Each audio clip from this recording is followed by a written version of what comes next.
Engkau menyebut namanya setiap hari, tapi tahukah engkau bahwa di balik tiap huruf nama Allah, tersimpan gerbang rahasia menuju kedalaman jiwamu sendiri.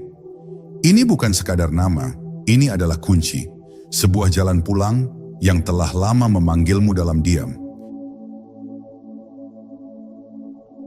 Pintu awal dari namanya. Ketika lidah mengucapkan kalimat Allah, sejatinya yang bergerak bukan sekadar otot-otot di mulut. Yang digerakkan adalah seluruh getaran batin, karena nama ini bukan sembarang nama. Ia adalah nama yang mengandung seluruh sifat, zat dan rahasia dari keberadaan itu sendiri. Tidak ada nama lain yang jika disebutkan bisa langsung mengguncang lapisan jiwa terdalam seorang hamba. Dan saat engkau mengucapkannya dengan hati yang bersih, engkau sesungguhnya telah membuka sebuah pintu menuju alam yang tak terjangkau oleh akal biasa. Nama ini terdiri dari 4 huruf dalam bahasa Arab, alif, lam, dan ha. Namun apakah cukup hanya mengenalnya sebatas susunan huruf? Tidak. Setiap huruf menyimpan makna, dan setiap makna menyimpan rahasia.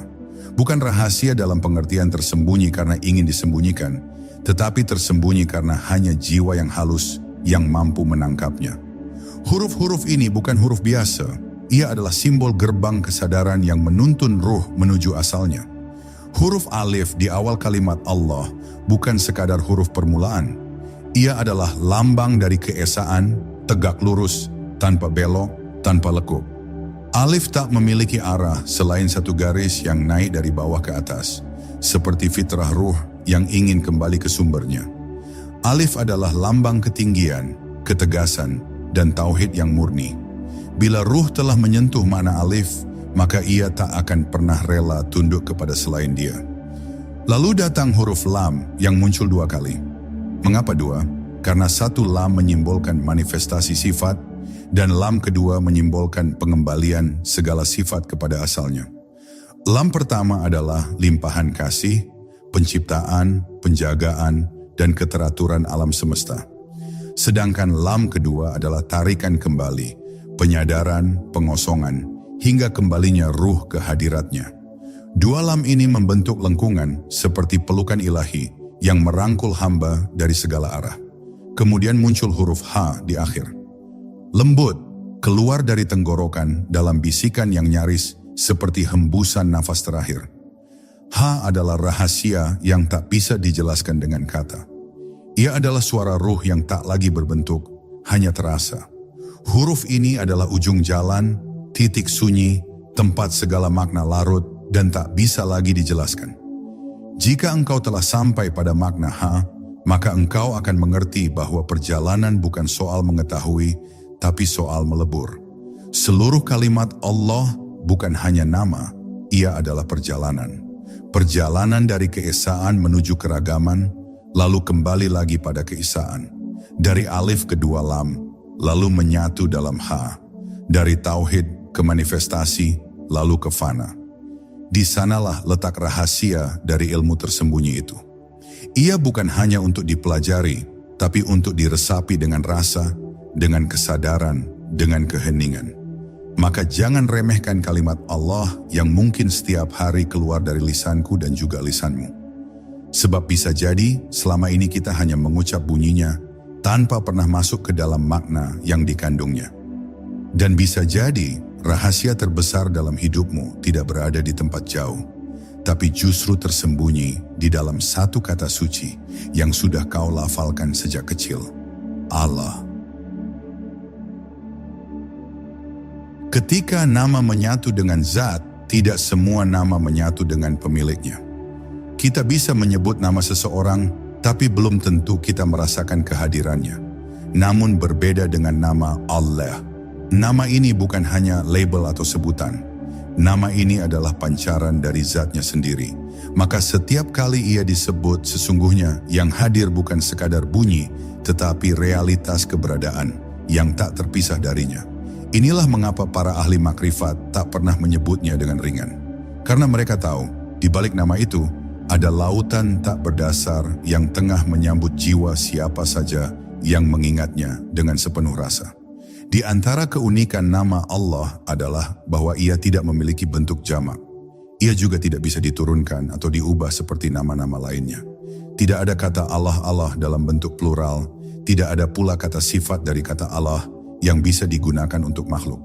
Ini menjadi petunjuk bahwa nama ini adalah nama mutlak. Nama yang berdiri sendiri, tidak bisa disamakan, tidak bisa diserupakan, dan tidak bisa dipinjamkan kepada selainnya. Disinilah letak kekhususannya sebagai satu-satunya yang esa, yang tidak menyerupai sesuatu apapun. Nama Allah juga mengandung seluruh Asmaul Husna. Ia seperti induk dari seluruh nama-nama suci lainnya. Ketika seorang hamba menyebut Allah, sejatinya ia sedang menyebut pula Ar-Rahman, Ar-Rahim, Al-Quddus, Al-Hayy, dan semua nama-nama lain yang menjadi sifat darinya. Maka dalam satu lafaz, terkandung samudra, makna yang begitu luas, tak terhingga, dan tak terjangkau oleh pemikiran biasa. Oleh karena itu, mereka yang telah mengenal kedalaman nama ini tidak lagi tergoda untuk mencari sebutan lain. Cukup satu, cukup Allah. Dalam banyak zikir, para wali Allah tidak mengulang-ulang lafaznya untuk mengisi waktu, tetapi untuk menghancurkan diri.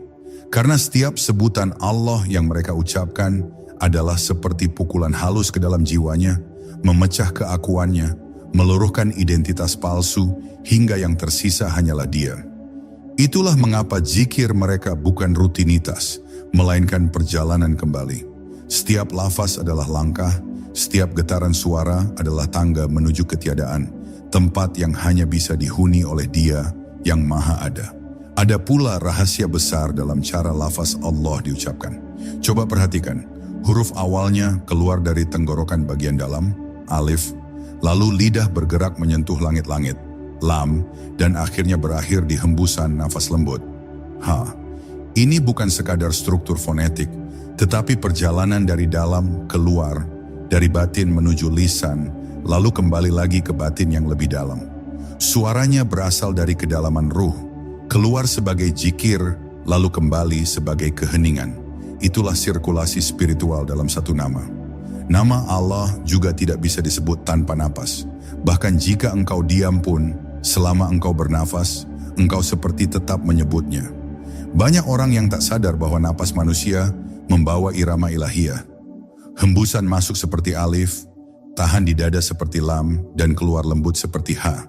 Karena itu, sebagian para pencari menyebut nafas sebagai zikir tersembunyi, zikir alami, yang dilakukan tubuh setiap saat tanpa disuruh. Maka tak heran jika mereka yang telah sampai pada penghayatan rasa akan diam dalam zikir napas, sebab mereka tahu bahwa namanya tetap mengalir tanpa suara. Mereka yang telah mencapai makrifat nama, tak lagi sekadar menyebut Allah, tetapi hidup di dalamnya. Mereka bernafas dengan namanya, berjalan dalam kesadarannya, dan lenyap dalam kehadirannya.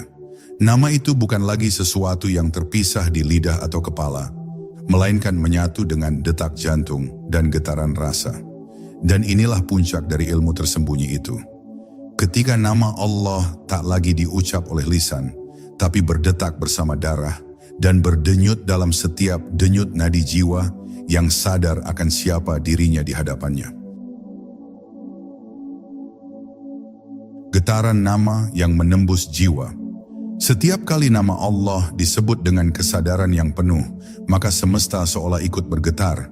Getaran itu bukan sekadar suara, melainkan frekuensi hakiki yang menyentuh dimensi terdalam dari ruh manusia. Bagi orang awam itu hanyalah bunyi yang keluar dari mulut.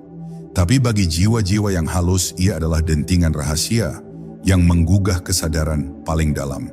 Ia mengetuk gerbang hati yang lama tertutup, membangunkan nurani yang tertidur, dan menyiramkan cahaya kepada relung-relung yang telah lama gelap oleh lalai. Para ahli ruhani menyebut bahwa nama Allah memiliki getaran ilahiyah yang unik, getaran yang tak bisa dipalsukan. Karena itu, bila seseorang menyebut nama ini hanya dengan lisan, namun hatinya kosong, maka suara itu akan hambar, datar, tak berjiwa. Namun ketika nama ini keluar dari seseorang yang mengenalnya, sekalipun lirih dan pelan, akan terasa seperti hantaman petir ke dalam dada.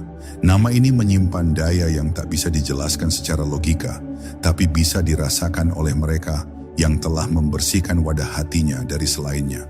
Ada rahasia besar dalam penyebutan namanya yang terus-menerus. Bukan karena Tuhan butuh disebut, tapi karena manusia yang perlu disucikan olehnya. Nama Allah adalah seperti air yang mengalir membersihkan kotoran hati. Setiap kali ia disebut dengan benar, maka satu lapisan kegelapan akan tersingkap. Satu tirai akan terbuka, satu beban akan terangkat. Dan bila ini terus dilakukan, maka seseorang tidak hanya akan merasakan cahaya, tapi akan mulai hidup dalam cahaya itu sendiri. Itulah mengapa para sufi tidak pernah jenuh menyebut namanya. Karena mereka tahu, setiap penyebutan adalah penyucian. Banyak yang bertanya, mengapa hanya nama Allah yang dijadikan pusat zikir, bukan yang lain? Jawabannya adalah karena nama ini tidak menunjuk pada sifat tertentu, melainkan pada zat yang mencakup seluruh sifat. Ketika engkau menyebut Ar-Rahman, engkau sedang menyebut yang Maha Pengasih. Ketika engkau menyebut Al-Hakim, engkau sedang memanggil yang Maha Bijaksana. Tapi ketika engkau menyebut Allah, engkau sedang menyapa keseluruhannya, zat, sifat, dan perbuatan. Itulah mengapa nama ini mengandung seluruh jalan kembali. Dan yang lebih dalam lagi, nama Allah tidak hanya menyentuh hati, tetapi juga memengaruhi seluruh tubuh. Dalam banyak pengamatan ruhani, disebutkan bahwa setiap penyebutan nama ini secara tulus akan memancarkan energi dari jantung ke seluruh tubuh. Aliran energi itu menyebar melalui darah, menggetarkan sel dan membuka simpul-simpul ketegangan jiwa yang tersumbat oleh kesedihan, beban hidup, dan keresahan batin. Nama ini menjadi penyembuh, tidak hanya secara spiritual, tapi juga secara jasmani bagi jiwa-jiwa yang berserah. Tapi rahasia ini tidak akan terbuka bagi siapapun yang hanya ingin memahaminya dengan pikiran. Getaran nama Allah hanya bisa dirasakan oleh mereka yang masuk ke dalamnya, yang menyelam dan membiarkan diri tenggelam dalam keheningan zikir. Mereka yang hanya ingin mengetahui tapi tak mau melepaskan ego akan berhenti di permukaan. Mereka akan terus bertanya, tapi tak pernah masuk. Sebab rahasia ini bukan untuk mereka yang ingin menguasai, tapi untuk mereka yang ingin lebur. Jika engkau ingin mengetahui seberapa dekat dirimu dengannya, perhatikan bagaimana hatimu bergetar saat menyebut nama Allah. Bila yang terasa hanya suara, maka engkau masih di gerbang awal. Tapi bila yang terasa adalah seperti cahaya menyelimuti dadamu, kesyahduan mengalir tanpa sebab, dan air mata jatuh tanpa alasan, maka ketahuilah, itu bukan sekadar zikir, itu adalah panggilan. Dan siapapun yang dipanggil dengan namanya, tak akan bisa kembali menjadi manusia yang sama seperti sebelumnya.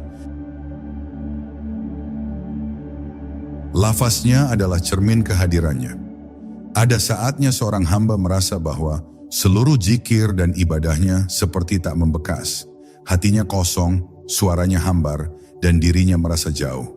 Tapi anehnya saat lafaz Allah keluar dari lisan secara tulus, tanpa hiasan, tanpa dibuat-buat, maka dada terasa lapang dan ada ketenangan yang sulit dijelaskan. Itu bukan karena keajaiban suara, tapi karena nama ini adalah cermin dari kehadirannya. Setiap kali disebut, nama ini membawa gema dari tempat asal ruh dan mengingatkan jiwa bahwa ia sedang menuju pulang. Nama Allah adalah pengingat yang hidup, bukan karena ia hanya diucap, tapi karena ia membuka kembali sesuatu yang telah lama ada dalam diri manusia. Sebuah ikatan purba, janji yang pernah disaksikan di alam ruh, bahwa manusia telah bersaksi atas ketuhanannya sebelum terlahir ke dunia. Maka saat nama ini disebut dengan kesadaran, ia seolah mengetuk pintu ingatan batin. Jiwa akan merasa seperti sedang dipanggil oleh sesuatu yang sangat akrab, tapi tak tergambarkan. Inilah makna terdalam dari cermin itu, bukan untuk melihat wajah, tetapi untuk mengenang asal. Para ahli tauhid mengatakan bahwa yang disebut dalam zikir bukan sekadar huruf dan suara, tapi wujud manawi dari sang tertuju. Maka ketika seorang murid spiritual mulai mengucap Allah dengan sepenuh hati, maka ia seperti sedang menghadap, sedang duduk, sedang berbicara, meski tak ada siapa-siapa di hadapannya. Ini bukan khayalan, bukan ilusi, tapi pancaran dari kepekaan ruh yang mulai sadar bahwa setiap penyebutan membawa serta kemuliaan kehadiran yang gaib tapi nyata. Nama itu menjadi ruang, nama itu menjadi tempat berjumpa. Namun tidak semua orang sanggup menatap cermin itu. Ada yang memilih menutup matanya. Ada pula yang melihat pantulan dirinya sendiri, lalu merasa takut. Sebab semakin dalam seseorang menyebut namanya, semakin jelas pula siapa dirinya yang sejati. Topeng-topeng runtuh, ego mulai retak, dan wajah aslinya terlihat dalam terang ketuhanan. Dan terkadang yang terlihat bukan kebaikan, tapi kekosongan, kehampaan, bahkan kegelapan. Tapi justru dari sanalah perubahan dimulai. Karena siapapun yang berani menatap cermin nama Allah, pasti akan berubah cepat atau lambat. Nama Allah bukan hanya untuk disebut di waktu tertentu. Ia adalah penyeimbang seluruh waktu. Dalam suka ia menjadi penyadar, dalam duka ia menjadi penopang, dalam diam ia menjadi pelindung. Nama ini seolah menjadi tali yang menghubungkan yang fana dengan yang abadi. Maka tak mengherankan jika para pencari sejati akan menyebut nama ini di tengah keramaian tanpa suara, di tengah sunyi tanpa bunyi, dan tetap merasa dekat meski tak satu kata pun terucap. Karena kehadirannya bukan dibatasi oleh suara, tapi dibuka oleh rasa. Sebagian orang bertanya, apakah menyebut Allah bisa mendatangkan ketenangan yang sejati? Jawabannya, tidak bagi mereka yang hanya ingin tenang, tapi iya bagi mereka yang ingin kenal. Ketenangan yang datang dari penyebutan nama ini bukan ketenangan pasif, tapi ketenangan yang membawa pencerahan. Ketenangan yang membuat seseorang lebih jernih dalam berpikir, lebih lembut dalam bertindak, dan lebih lapang dalam menerima. Inilah ketenangan dari cermin yang tak membohongi, ketenangan dari nama yang menyatukan, bukan sekadar menenangkan. Dan bila suatu hari engkau merasa dunia begitu riuh, beban terasa berat, dan segala usaha tampak sia-sia, cobalah berhenti sejenak, pejamkan mata, tarik napas perlahan, dan ucapkan, Allah. Tapi bukan dengan lisan yang kosong, melainkan dengan hati yang siap untuk disingkapkan. Karena sekali nama ini keluar dari kedalaman jiwamu, maka engkau telah mengetuk pintu langit. Dan siapapun yang mengetuk dengan namanya pasti akan dibukakan. Tidak karena keistimewaan dirinya, tapi karena kemurahan Dia yang Maha Menyambut.